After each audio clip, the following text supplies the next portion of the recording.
colleagues who got struck down with it. One was particularly really poorly, was in an induced coma for several weeks. That made it feel really real for us as West Midlands Police when you've got a colleague who's, in a serious condition. What it did make me realise at the time is just how police officers are human beings. And I had officers on my team who were really scared. I had one officer moved out and lived in his shed at the bottom of the garden because he was that scared of taking a virus home to his family and young children. And that's the sort of issues we were facing on a day-to-day basis, because police officers are sworn in, aren't they? We're sworn to protect life. We can't not come to work. We had no choice, especially on the 24/7 function, because we respond to the 999 calls. So when you get officers feeling that scared, having to make really radical amendments to their life, it really brought home and how important it was for me to look after my staff. The force was brilliant. We got so much public protection kits. It was being delivered by the bucket loads the next day. We didn't go without. We had masks, we had visors, we had aprons. So that was a big part and a big success story for our force getting hold of the kit, and it helped me look after my staff as well as while we were having to deal with the public. I don't know if you recall, at the first lockdown, it felt different. It was people stayed inside. Our demand dropped. The 999 calls really reduced. There still was some, but everyone seemed to feel different at that time. So crime was low. People were not in the streets. That was until we hit the period of good weather, if we remember. Then it all changed. It was significant. We had hot weather. People didn't want to stay indoors. I look after Sutton Park.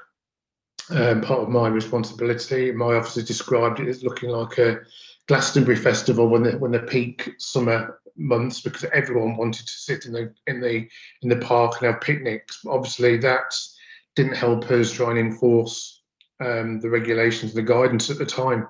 It was really challenging. The parks spaces were. People were travelling to Sutton from everywhere across the West Midlands region, not just Birmingham. So it was a real challenge, like I said, for dealing with it. The second wave, completely different this time.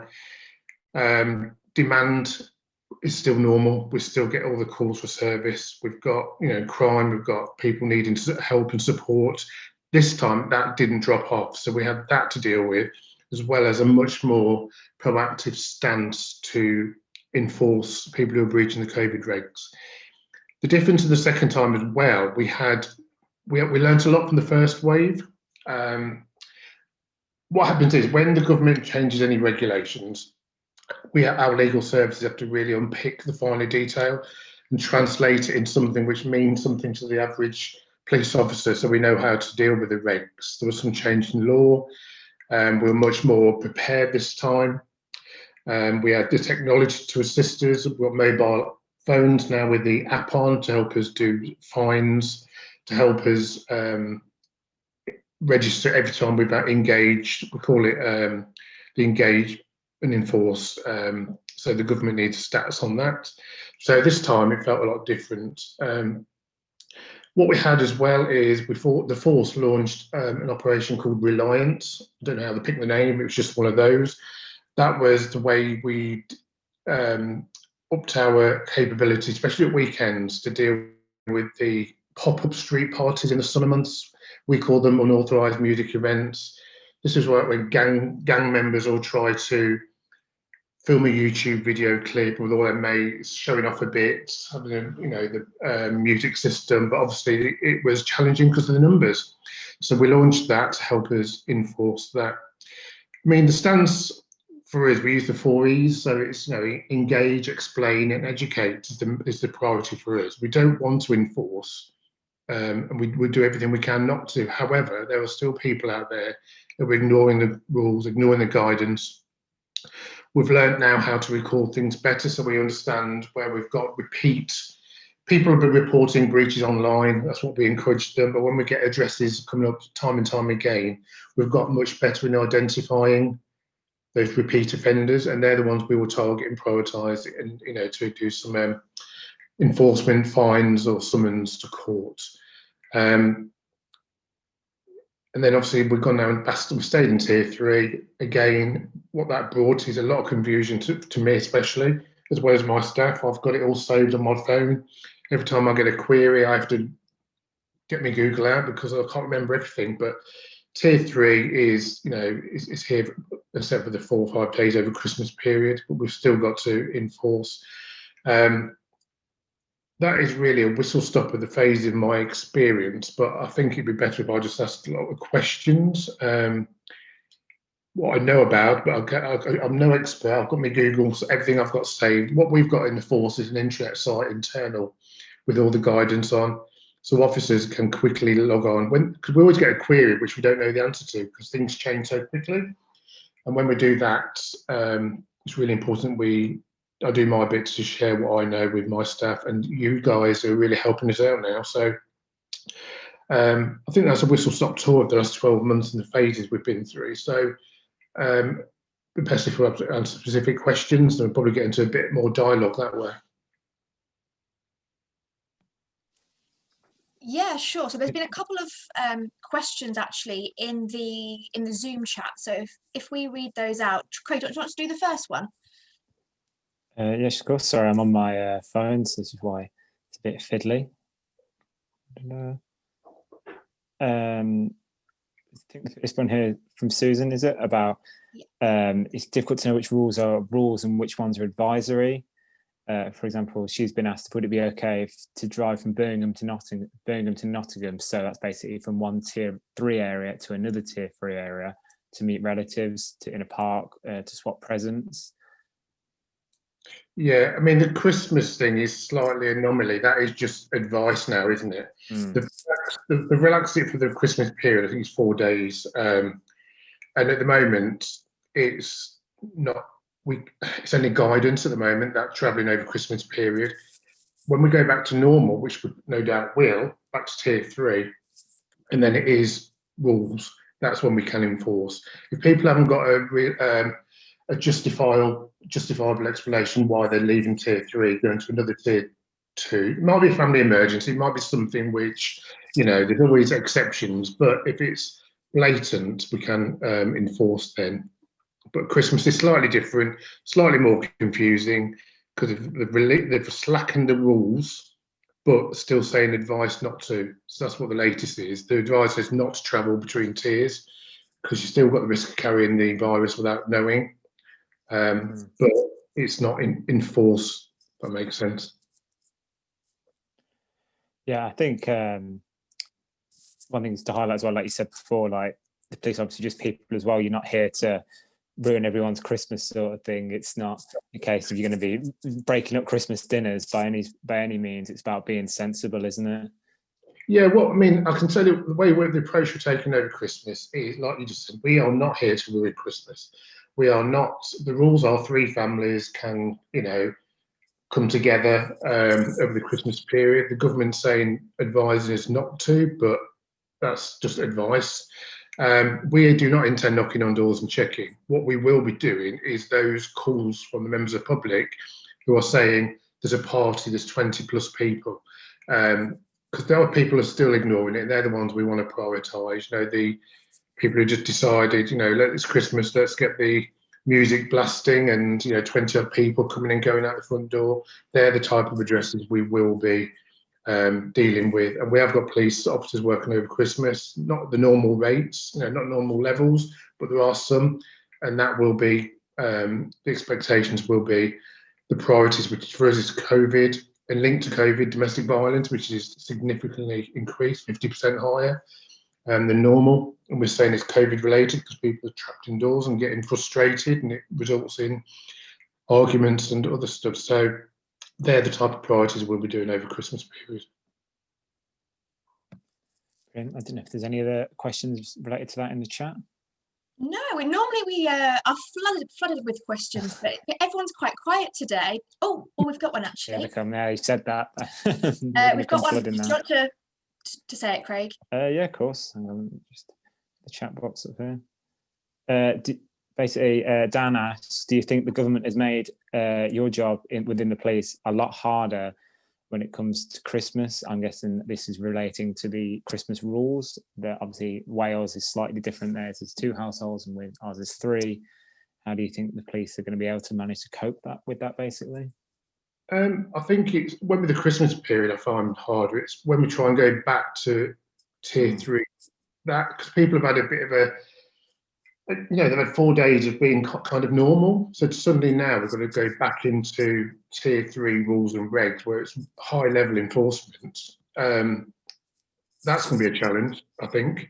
That's just my gut feeling, because people are fed up with it all, aren't they? While there's light at the end of the tunnel, it doesn't feel like it's going to be anytime soon. So I just think Christmas is great. People see families, people haven't seen their parents for nearly a year. So I get it. But going back to normal after that, I think it's going to be a challenge. And I hope public behave themselves. You know what I mean? I'm not saying everyone is not behaving themselves. Majority of people are really great. It's just the small numbers still who don't wear masks on transport, don't wear masks in shops, don't wear masks, and you see it still all the time. So that's the bit I think I'm going to have a challenge after Christmas. I think especially, obviously, with the Christmas rules ending on the 28th, I think it is. Just after that, we've got New Year's Eve, haven't we? I mean, there's not going to be any pubs around here open, so festivities for that is going to be pretty much non-existent, and that's pretty much a time that people usually party, isn't it? So it's going to be, I think, a big challenge that day is. Yeah, nighttime economy has been really, because obviously Birmingham, we've got masses, haven't we? But Coventry, Wolverhampton, they've all got nighttime economies, and it's just disappeared. So, but what that has done is house parties, these unauthorized music events I've told you about. We've had shisha lounges, pop-up shisha lounges, which I've never even heard of. They're just set up in a car park. What it does is generates crowds, which is totally not what we want. So the New Year's Eve, we have had a Christmas plan. It was the normal Christmas plan adapted for COVID. So for me, I had Sutton Coldfield, Moseley and Kingsheath High Street as my sort of, I call my licensed premises areas. But what we did was morph that plan into COVID. So there became much more of a reaction to the reports online, domestic violence. So it's covered a bit of both. But I think New Year's Eve is going to feel very different this year, just in Birmingham, because we normally have that massive firework display, don't we, in Broad Street. I think there's some more questions coming from New Year's Eve as well. A question about New Year's Eve: can people visit their older relatives with children, i.e. grandchildren? Considering New Year's Eve will be back to tier 3, unless they're in their bubble, we won't be, recommending that at all. Especially with elderly relatives, they're the most vulnerable. My advice to anyone was don't risk it. Not for the sake of 3-4 months. Let's get to Easter, and hopefully we'll start seeing everything return into normal. But I certainly will not be encouraging anyone, my family and friends, to visit unless they're in that set dedicated bubble which we know about. I completely agree. I think for a lot of us, I think a quieter New Year is the way forward. Another completely different question here that I might have missed before. Have you heard about people walking around areas with phones, taking pictures of houses and cars, etc.? Are criminals adapted to people being indoors more during COVID and adapting their crimes? That's from Alison. That's a very good question. We've not seen. Also, the only big difference in crime this year is domestic violence. We've seen numbers across the whole force.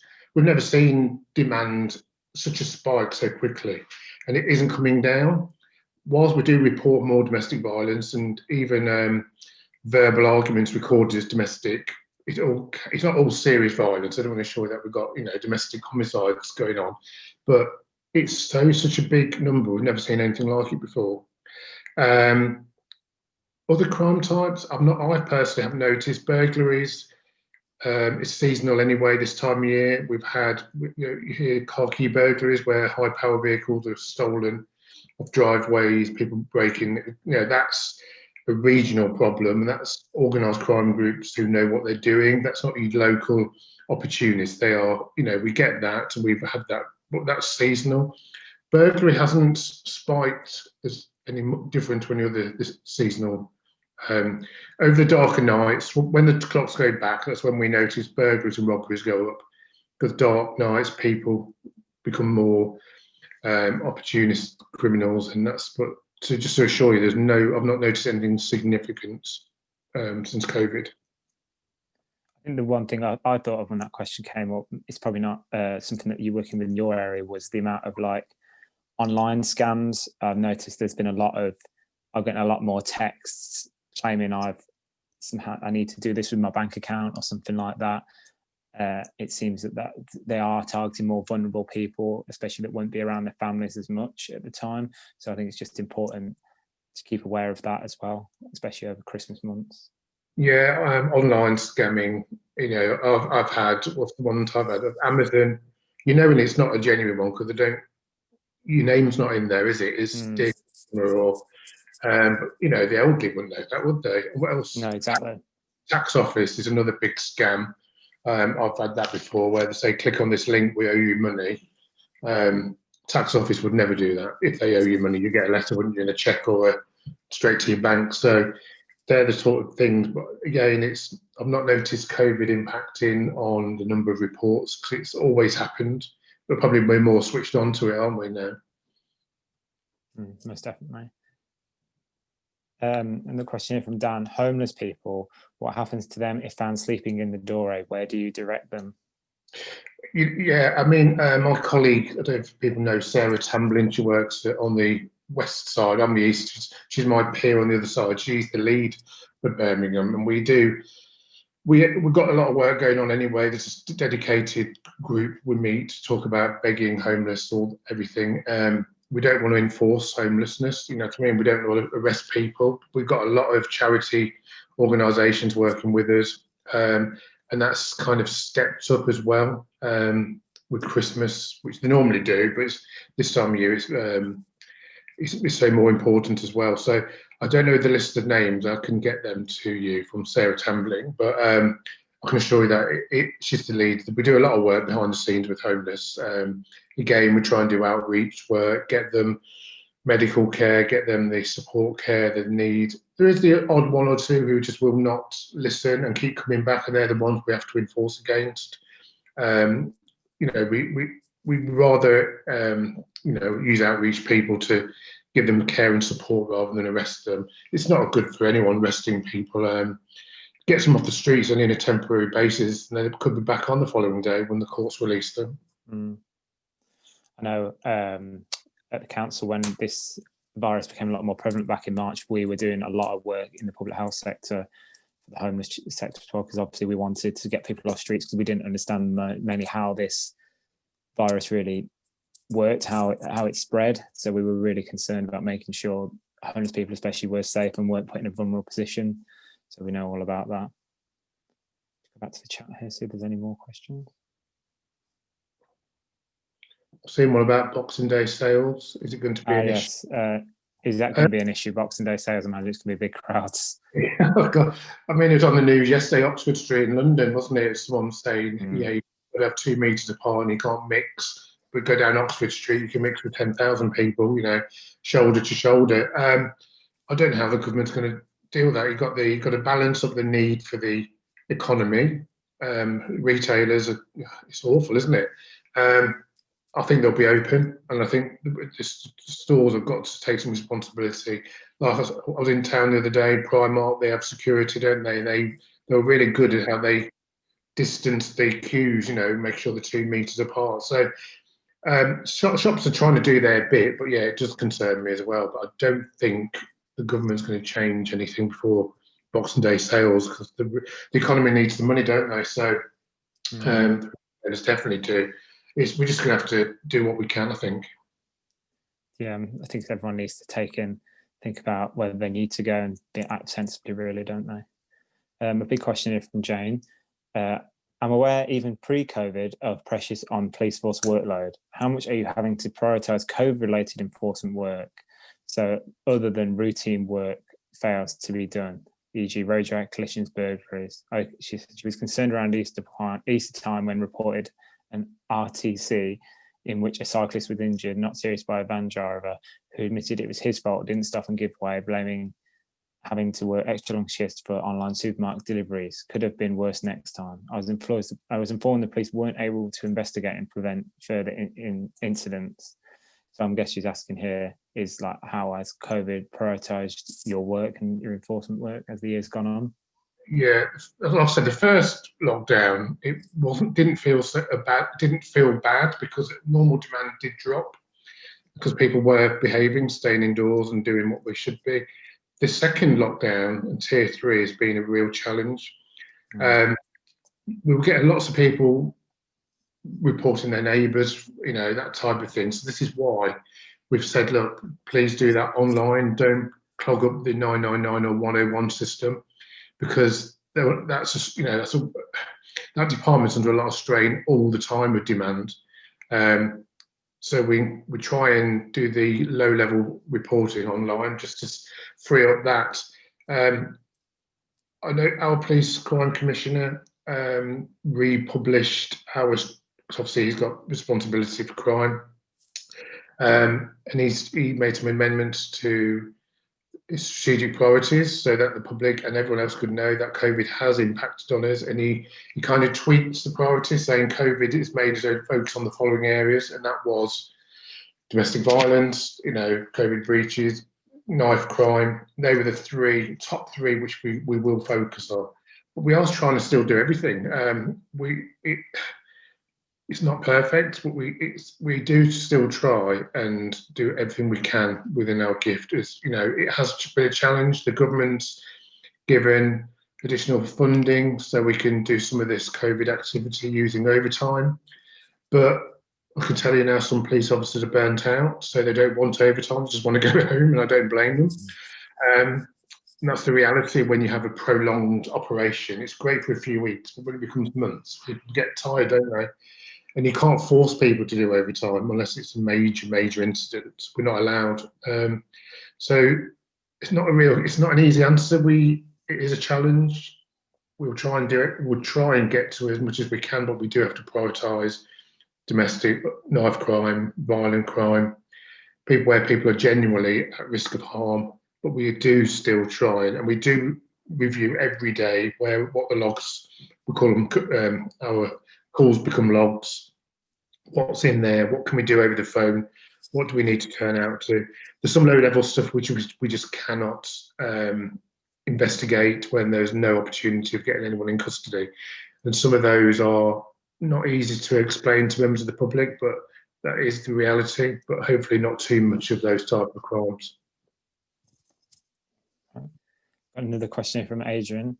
If a family put up a marquee in a back garden, had a family wedding set off in the house, had visitors every evening, evidenced by lots of parked cars, for example, over a week, and this was reported online to Westminster Police, what would the police's response be? He asked this because this is a situation that's happened to him, I assume, where he lives. Yeah. So, yeah. Definitely. Well, now we've got better at trying to. If you've got a same address being reported, we now have mechanisms to identify those locations, and they're the ones we will be visiting and going almost straight to enforcement. That is a no-no. House parties, we can't be doing that. It's reckless, isn't it? But at the beginning of the year, we weren't very good at. We didn't understand how to record them. We didn't understand how we could identify repeat locations, and it was a bit messy, but we're getting much better now. So in that case, I would encourage people to still report online because they get transferred into a log, and then we've got another system which would identify those who are being reckless and preaching. There's no ambiguity there, is there? That's a definite breach. So that would be something where we would be, if we've got officers on duty, we'd turn up, close it down, and enforce. We're using the app, which gives them £1,000 fine. Excellent. And back to the shopping we spoke about earlier. How can people who are self-isolating minimise their contact when needing to go out shopping? Sorry, Wayne. Hi, Wayne. Can I just come in there? I was just replying to Maria because I thought I'd try and pick up some of the questions and just answer out on the conversations. Hi everybody, my name's Nicola Court. I'm an inspector working in Birmingham Partnerships, and just here to drop in and support around Wayne and some of the questions, because there's a lot of people on this Zoom today, which is really good. So I was just replying to Maria about self-isolation. So if you've had a positive test, or if you think that you may have COVID because your NHS track and trace have contacted you, then you mustn't leave your home and you must self-isolate. And within your home, you should stay in a single room and have meals brought to your door if you're living with somebody else. So it's very restrictive, but very restrictive for a specific reason. I do appreciate if you're living on your own, there may be issues there, but certainly if you've got family and friends around you, you should be staying at home and not going anywhere. And do you mind if I just add to that? So obviously there's a good reason to stay at home if you need to self-isolate, absolutely. But if you do need, I don't know, you need to get something from the pharmacy that's urgent, you need food, there are ways that you are supported locally. So we'll make sure that in our email that we send to all the champions next week that you have all those details. So one of them, for example, is the Nhs Responders. It's an app where if you need something, essentially they'll assign you a volunteer in the area and they can go and get you that medicine or that loaf of bread, for example. So we'll make sure that we include that next week in our email to you, just so it's clear sort of the support that is available to you. I think that would be really useful, because yeah, there's a whole raft of help that's out there, and not everyone is made aware of that or understands it.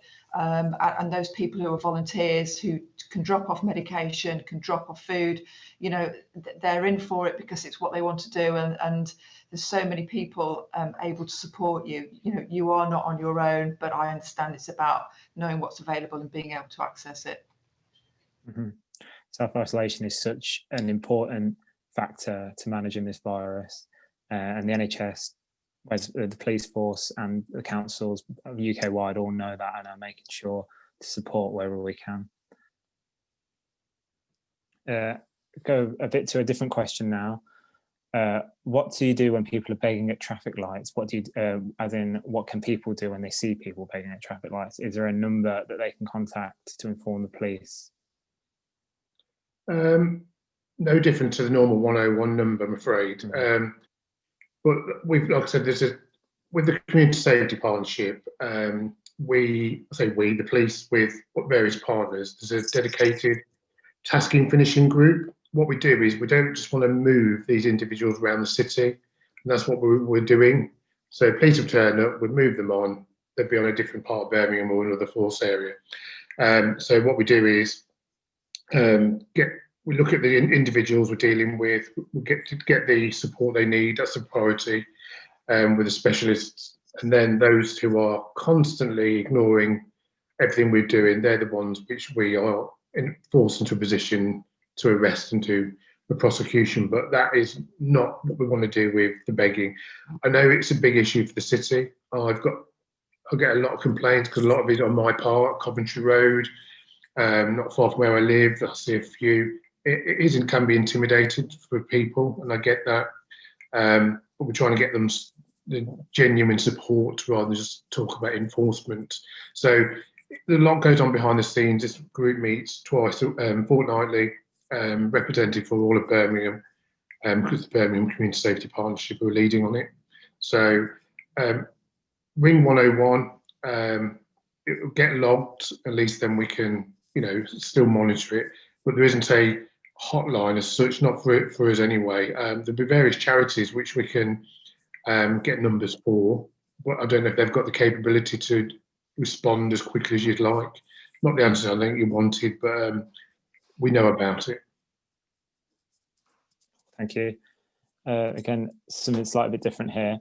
Are pub landlords in tier 1 and tier 2 locations supposed to check which tiers their customers come from? I'm happy to, yeah. So part of my role for my sins over the summer has been within my team. I have the licensing team for Birmingham, so you can imagine the volume of work and how busy they've been during this period of the last sort of 10 months now, and still going forward. So in terms of the question, no, the licensees are not required to establish what tier people are coming from that are entering the pub. There are a raft of requirements for the licensees, and we've had to spend a lot of time educating some of the what we call designated premise supervisors. They're the ones that hold the license to run the pub. Some of them have been very good, very supportive, very cooperative. Some have not been as much, where we've had to educate and spend a lot of time working with them across the whole of Birmingham through our colleagues and through the business improvement teams as well within the city centre. But it's very clear now in terms of what they can and can't do. That is people going into the pubs. The licensees have a responsibility to record the details of the individuals who are going there. And what we have generally found is there is a considerable level of compliance in terms of how they've set out the seating and what they're putting onto their risk assessment to make it a safe environment for people. Given the sort of the pressures they've been under around employment, the closure times, a lot of them, if not the most of them, are absolutely compliant with COVID, and we're really satisfied at the moment about how it's being delivered across Birmingham.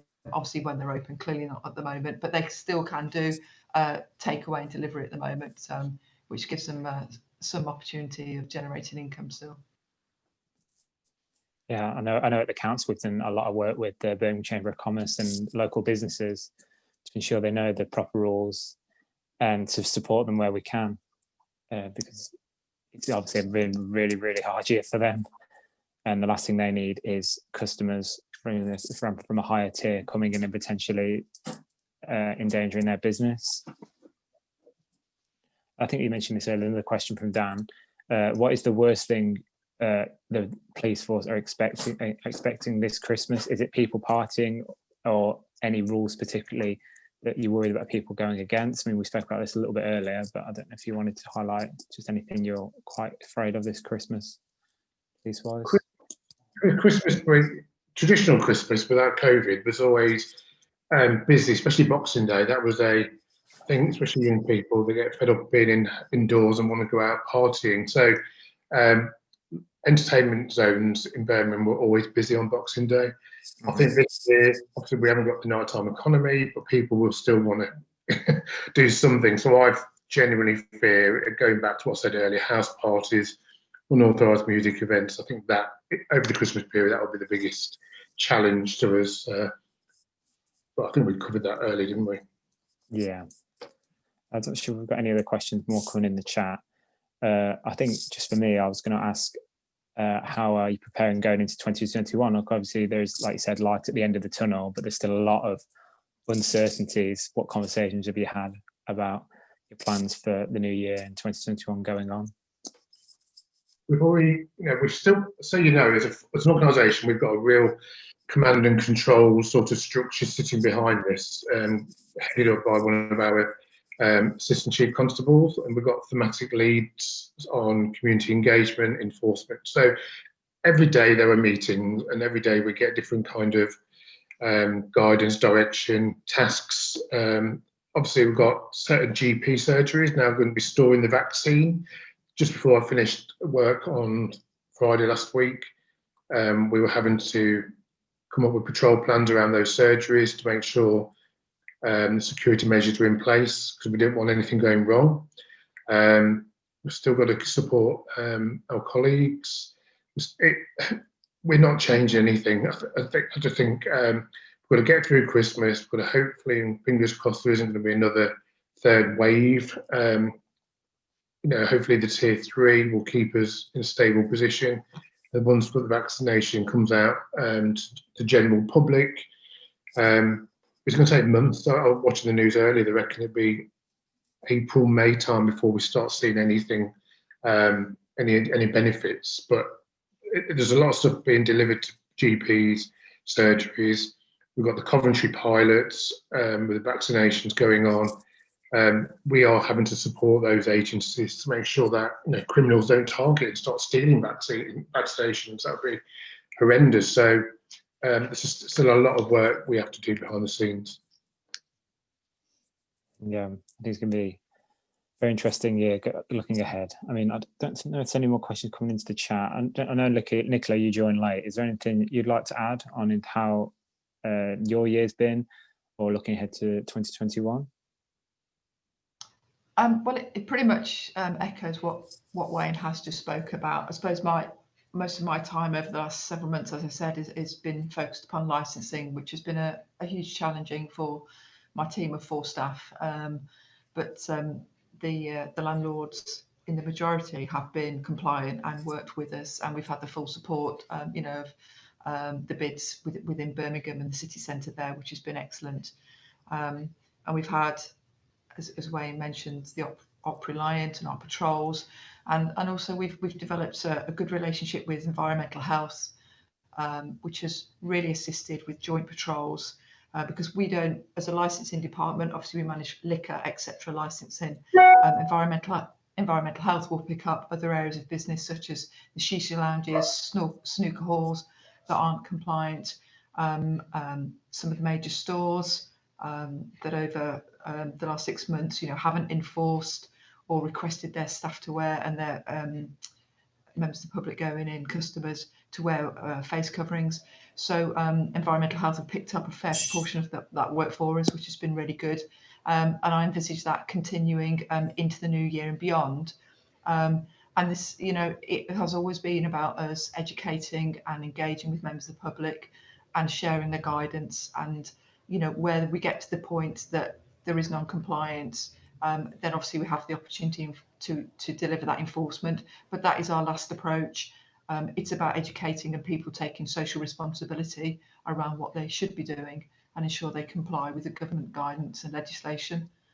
So as Wayne said, the vaccine is now being rolled out. Clearly there's millions of people that need to be vaccinated.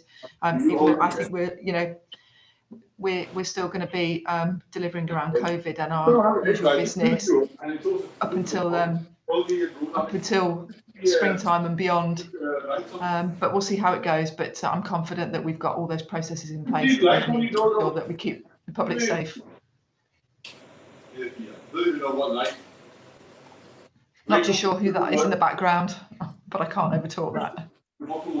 Hi, can you can everyone apart from the speakers mute yourselves? Thank you very much.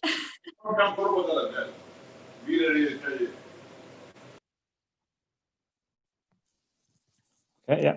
Thank you.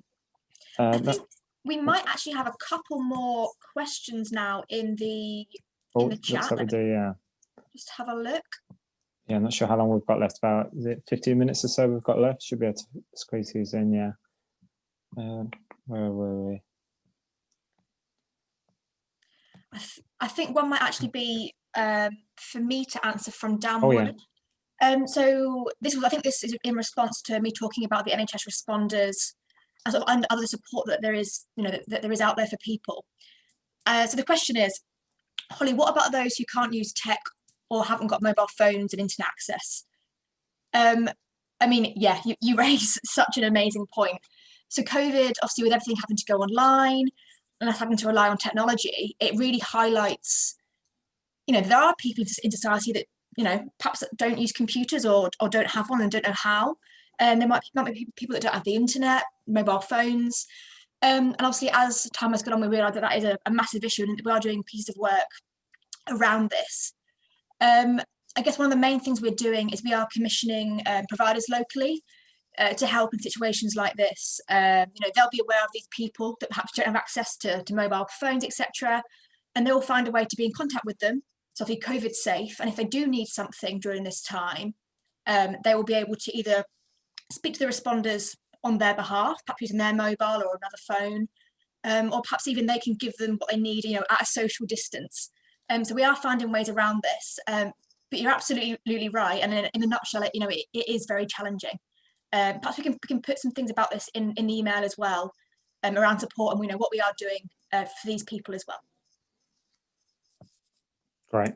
If I could just come in on that and just say there is a significant network across Birmingham who are able to assist. I don't know, sometimes getting that access is not always easy, but if I take, for example, the Active Wellbeing Society that we engaged with back in March of this year, around the first lockdown, and we recruited 200 volunteers and worked with the Active Wellbeing Society to ensure that they were out in the community where they were receiving referrals from, say, the NHS, from doctors locally, from friends, that there were vulnerable individuals within the community, and they were visiting them, ensuring that food was being provided to them, and that where possible, ensuring that medication, etc., was delivered to them. So I know that structure is in there. I'm not saying it's always 100% perfect, but certainly where people have concerns about individuals and refer them, then they will get picked up. Thank you. So, Councillor Mahmood's asked in the chat the plans that police have for New Year's Eve to ensure people are complying with COVID-19 legislation. Is it any different from the work you've been doing over for example, over the lockdown periods in terms of people meeting up and that, or will be having more staff on because you're expecting a higher number of potential rule breakers? Yeah, New Year's Eve is always a significant pre-planned operation. There's no difference this time. The difference is we won't have much of a nighttime economy. So it will be, like I said earlier, it would be badged under, it was called Silent Night for years. Now we've got Opera Reliant. The kind of, over the Christmas period, they're kind of being merged. So it will be a reactive capability to any COVID breaches, house parties, car parks, which is something become popular. Anything like that where we got and it will be additional staff. I'll say Nicholas looks after licensing, does a great job with not many staff, so she's helped with my side of the Birmingham all throughout this year. So simple question answer is yes, we've got more staff on. It used to be just doing Broad Street, the Arcadian and stuff like that. This time it'll be responding to what comes in, and it'll be all the way through the night. So it will be like a night shift operation. And then looking ahead again to 2021, do you yourself envisage stricter enforcement in the future, especially if we have to go into a third lockdown in February, January time? Regarding travelling, she has a friend who lives in France who has to have permits to travel and papers that could be stopped by the police at any time. I know I've got a friend myself in France, and he said something similar.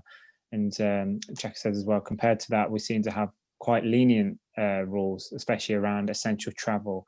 Traffic in the last lockdown seemed to be almost at pre-COVID levels at times.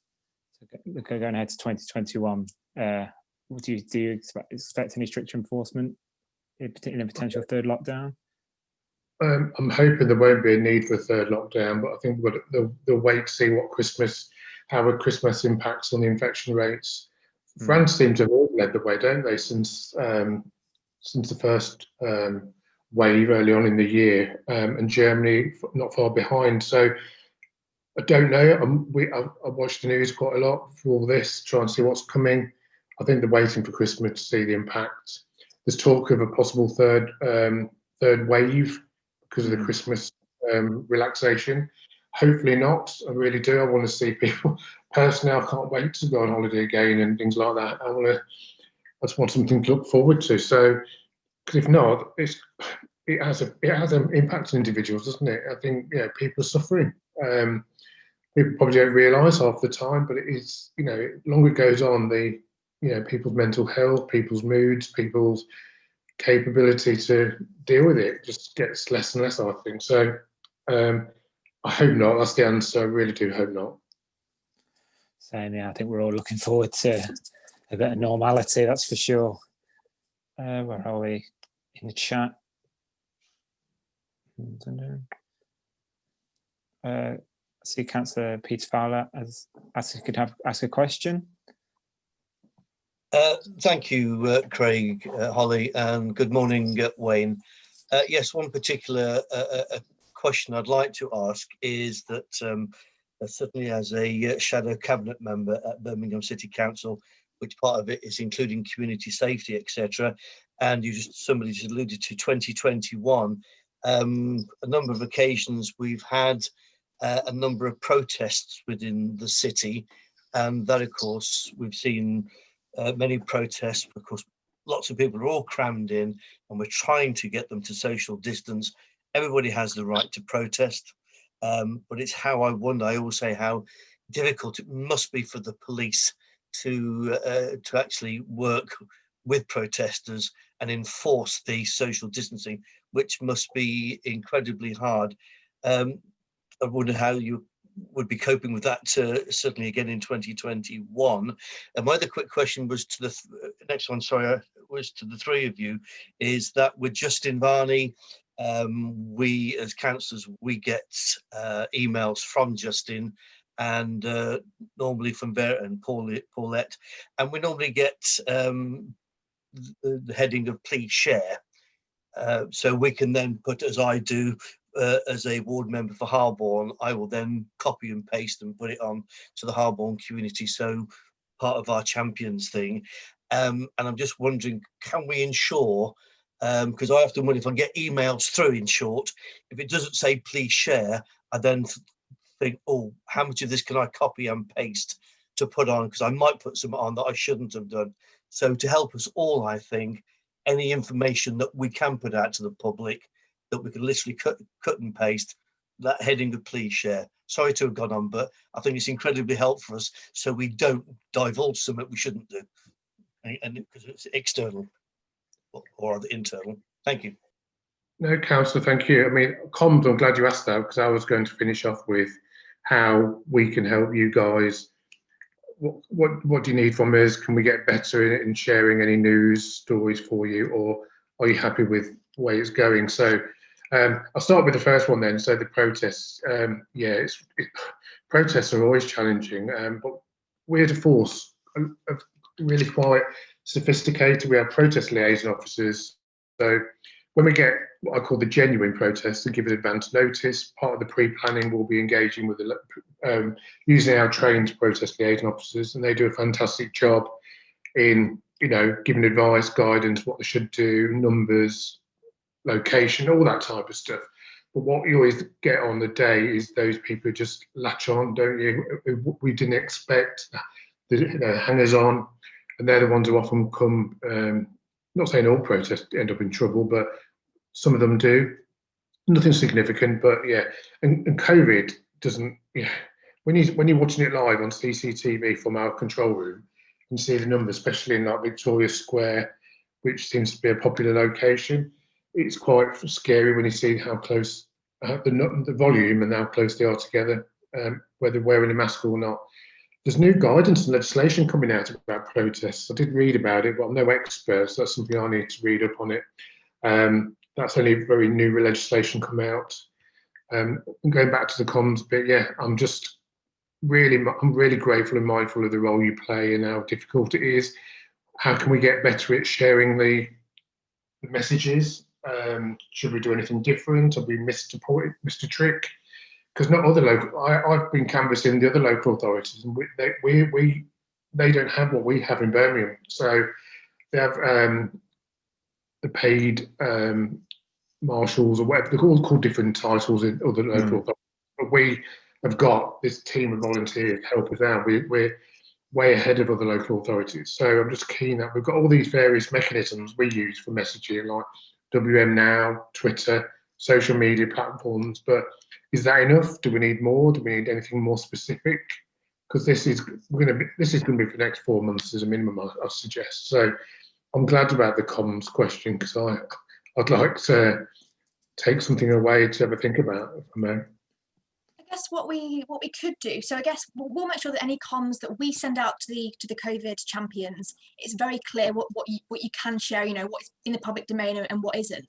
Perhaps going forward, Wayne, it would be great if there are any changes from a police perspective, we can then make sure that is included in our emails.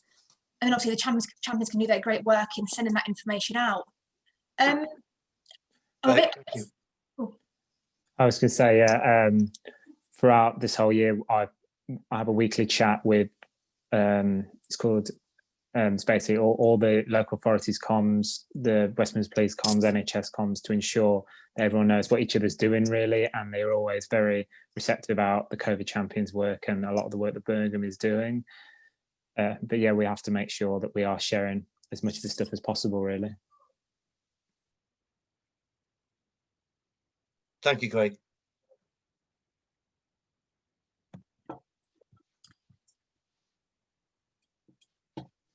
think we've got one, I think probably the last one, because we're coming up to the end now, about the vaccine conspiracy theories, which I'm obviously working in public health comms know a lot about as well.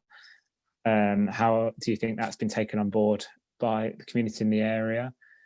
That's the vaccine conspiracy theories. And do the police have what are the police's powers to do anything about the spreading of fake news surrounding COVID and the vaccine? I think I don't think we have got any powers, unless what we do is anything like where you see on any social media platforms, we make requests to the owner of that platform and ask them to take anything down. The responsibility is like with the companies who run these platforms, unless it's something criminal where they're, threatening, like we've got powers that way. But just the content of what's being published and whether we believe it or not, I think the government's lobbying certain social media platforms to take some responsibility to take this all down. And I think Facebook has done some stuff I've read about, but I'm not aware that we've got any powers, or I've not seen anything to suggest we're going to get any powers. We don't own the platform, so it'd be really difficult to police, even if we did, to be honest. Sorry, go, Holly. From a council perspective, so we are preparing some information to go out to the champions around misinformation. So things like, often people are asking, oh, the vaccine's been made really quick, how comes this happened? So we'll provide information around the testing that the vaccine has gone through, I guess the process in general that vaccines have to go through in order to go onto the market, things around just how vaccines actually work and how they protect us.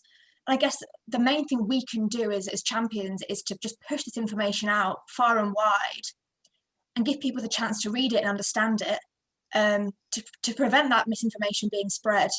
So we will send some information around that over the next few weeks.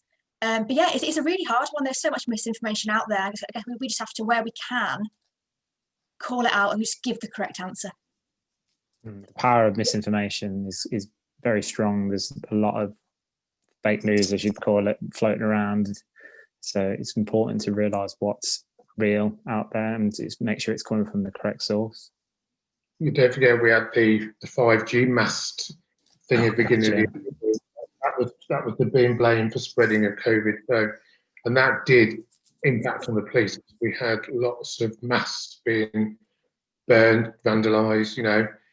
Some of them weren't even 5G, but people get this thing, don't they, in the head, and the next minute, or they try and cause all this damage. So yeah, I agree. And it was, luckily the 5G thing seems to have gone away, touch wood.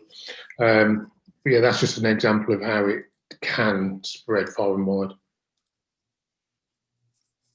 Certainly. I think we'll leave it on that then. We'll sort of come to the end now, come to 11:30. So thank you for joining us, Wayne and Nicola, and for all the champions as well. Thank you for the invite, and hopefully it's something of use to you all. Yeah, definitely been a use to me. And when is that next email going out, Holly? Was it Monday, did you say? So an email will go out on Monday with sort of latest updates in as well. Just a reminder as well, whilst I've got you guys here, we have our last webinar before Christmas on the 21st. That is with Dr. Justin Varney, and he'll be doing a Q&A. And it's just like a nice little time just to, I guess, wish you all a happy, festive season and Merry Christmas. So I hope you can join us. If not, have a lovely Christmas. And yeah, thank you all for joining. Yeah. Thanks, guys. Take care. Thank you. Take care, everyone.